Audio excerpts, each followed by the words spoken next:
Si estamos hablando de una herencia que nuestro Padre Celestial ha preparado para nuestro Señor Jesús, este por supuesto no es un anuncio nuevo y exclusivo del Nuevo Testamento. Hemos leído Hebreos, hemos leído cartas de Pablo. Sin embargo, este tema de la herencia para nuestro Señor Jesús es un tema muy antiguo. La base bíblica de las Escrituras se halla en la promesa que nuestro Padre hizo a Abraham, el padre de la nación hebrea, el padre de la fe, según dice el mismo Pablo. Por eso quiero leer en Gálatas en el capítulo 3 y en el versículo 16, para que nosotros nos remitamos a alguien a quien Dios le notificó de estas cosas, de la herencia futura para nuestro Señor Jesús y para sus coherederos. En el verso 16, Gálatas 3:16 dice: ahora bien, a Abraham fueron hechas las promesas y a su simiente. Está hablando de Abraham y está hablando de una simiente de Abraham.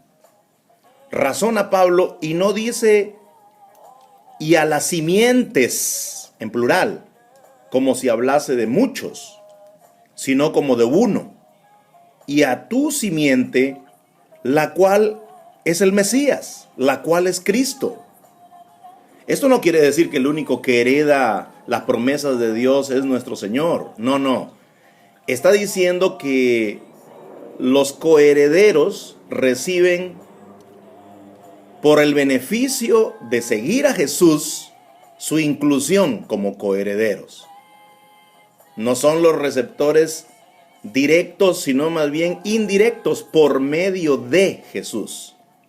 Por eso los creyentes por medio de Jesús son herederos de la promesa de Dios. Hay muchas promesas de Dios en la Biblia. Podemos encontrar incontables promesas en las páginas del Antiguo Testamento. En el Nuevo Testamento también se hacen promesas en base a estas antiguas. Se explayan los escritores del Nuevo Testamento en las promesas antiguas. Pero si hablamos de la promesa en singular, entonces estamos hablando nosotros de la promesa más grande e importante. Estamos hablando de la promesa que reviste mayor importancia porque es la más grande. Veamos allí en el versículo 16. Ahora bien, a Abraham fueron hechas las promesas y a su simiente. No dice a las simientes como si hablase de muchos, sino como de uno. Y a tu simiente, la cual es Cristo. ¿Qué promesas se hicieron a Abraham? A Abraham se le hicieron muchas promesas, pero debemos entender que aquí, a continuación, en el verso 17, de todas esas promesas hechas a Abraham, se va a hablar de la más importante. Esto pues digo, el pacto previamente ratificado por Dios para con Cristo, o sea, lo ratificó allí, en presencia de Abraham. Dice ratificar porque ya estaba en los planes antes de la fundación del mundo, pero es ratificado al ser enterado a Abraham de esa herencia y de esa promesa. Dice, el pacto previamente ratificado por Dios para con Cristo, la ley que vino 430 años después, no lo abroga. La ley no abroga la promesa. Por eso dice allí, la ley que vino 430 años después no abroga para invalidar la promesa. La ley no invalida la promesa. La promesa está de pie. La ley tuvo una función de servir a los herederos de la promesa. En el versículo 18 dice, porque si la herencia de lo que Dios ha prometido, de esa promesa, dice, si fuera por la ley, se refiere, si fuera solamente por pertenecer al pueblo judío nacional, ya no es el pacto por la promesa. pero Dios la concedió a Abraham mediante la promesa. Esto para dar a entender que no solamente los descendientes de los israelitas que tenían la ley, los que nacían israelitas según la carne, no solamente ellos son beneficiados con esta promesa, sino todo aquel que crea a esta promesa. Como vimos y leímos, allí está diciendo en el versículo 16, a la simiente, porque escrito está, a tu simiente, a ti y a tu simiente. O sea, está hablando de la simiente de Abraham. Está hablando de nuestro Señor Jesús. Está hablando del Mesías. A tu simiente yo le voy a dar la herencia. A tu simiente yo le voy a dar esta promesa de heredar. Por eso es que estamos nosotros leyendo este pasaje, porque es importante aprender y entender que Abraham entendió y conoció de esta promesa. Él conoció del destino maravilloso de los coherederos. Por eso Abraham es padre de la fe. Si los herederos tienen la fe verdadera, entonces tienen una fe que es exactamente la misma fe que tuvo el padre Abraham. Abraham entendió que su simiente bendeciría a todas las naciones de la tierra. Eso es lo que entendió Abraham. Cuando él razonó que en su simiente serían benditas todas las naciones de la tierra, entonces él pensó en una cabeza de esas naciones en el futuro. Después de esa meditación, él comprendió que su simiente, un descendiente de él, sería el gobernante de todas las naciones de la tierra. Qué alegría seguramente tuvo él al compartir con su esposa lo que Dios le había revelado, que un descendiente suyo sería rey sobre todas las naciones de la tierra. No sé si la esposa creería en el mismo momento esta palabra de promesa, pero Abraham manifestó que esta era una palabra a la que Dios se había comprometido. Era una promesa para una herencia en el futuro.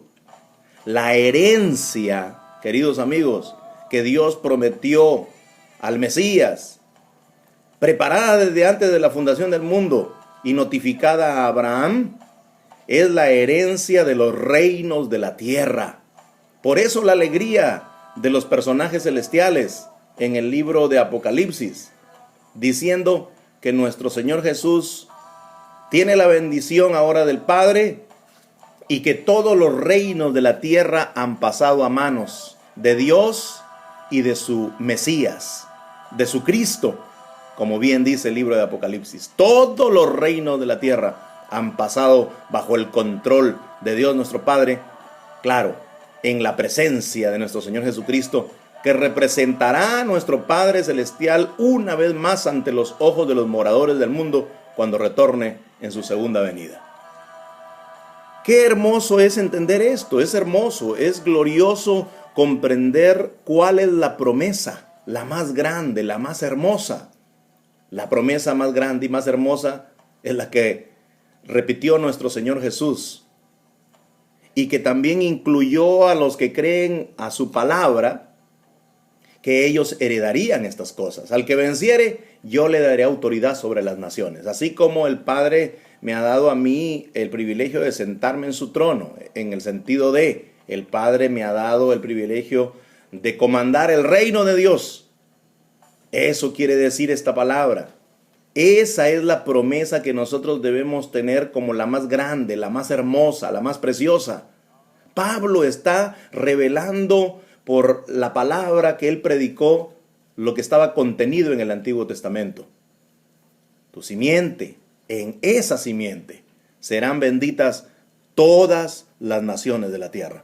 Ahora en el verso 18 resalto y subrayo, porque dice, porque si la herencia es por la ley, o sea, si los descendientes naturales, si el requisito fuera ser judío para poder heredar esta promesa, la más grande de todas, entonces ya la herencia no sería por la promesa, que lo incluye a uno, sino que en todo caso la herencia sería por ser heredero natural, por haber nacido dentro de la nación israelita con los lazos sanguíneos.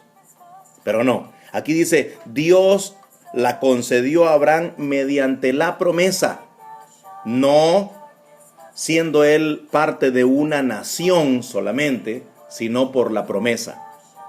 Nosotros creemos lo que está escrito aquí en esta palabra, que el creer a la promesa es lo que nos incluye para la herencia. Si yo creo a la promesa, soy incluido. Si yo no creo a la promesa, no soy incluido. En esto se basa el ser creyente y el ser incrédulo. ¿Quién es creyente? El que cree a la promesa. ¿Quién es incrédulo? El que no cree a esa promesa. Ya desde aquí podemos entonces razonar lo siguiente.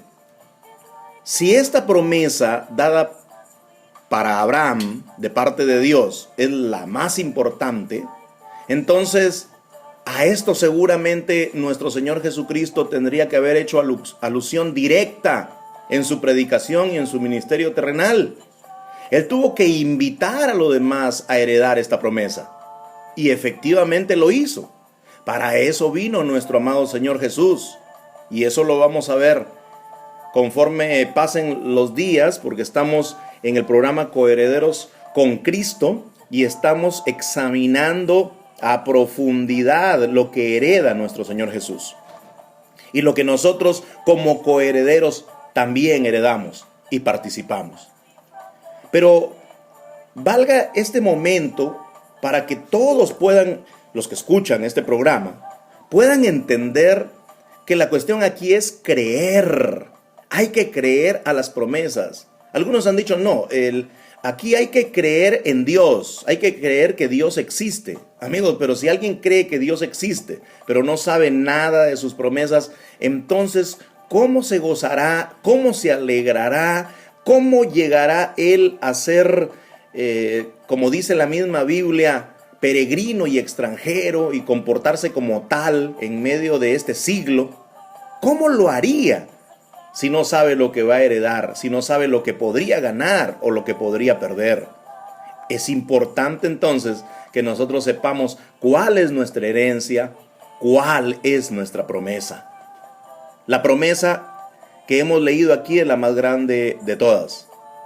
Queda a nosotros creerle a Dios, porque creer que existió o existe Dios y existe Jesús no es lo suficientemente fuerte, definitivo, para que nosotros podamos pararnos firmes, porque en realidad ahí es la creencia en alguien que existe, pero no hay ninguna esperanza sobre lo que esta persona de Dios, nuestro Dios todopoderoso, y nuestro amado Señor que predicó incansablemente, si no hay una esperanza en sus palabras, entonces nosotros no nos prepararíamos para heredar conforme esa esperanza.